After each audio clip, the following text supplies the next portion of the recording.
Pinasasalamatan po namin ang ating Panginoon Diyos sa Kanya pong patuloy na paggabay, pag-iingat at patnubay sa pamamahala ng Iglesia ni Cristo.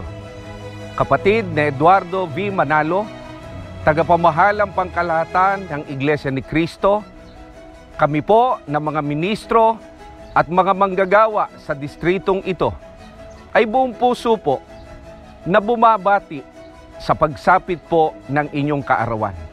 Ang dalangin po namin sa ating Panginoon Diyos ay lagi po kayong patnubayan, pagkalooban ng lalo pang karunungan at kapangyarihan para ang buong iglesia po ay mapangunahan sa pagbibigay ng kasiyahan sa ating Panginoon Diyos bilang Kanyang bayan. Muli po, Happy Birthday po! Happy birthday po! Mahal na mahal po namin kayo!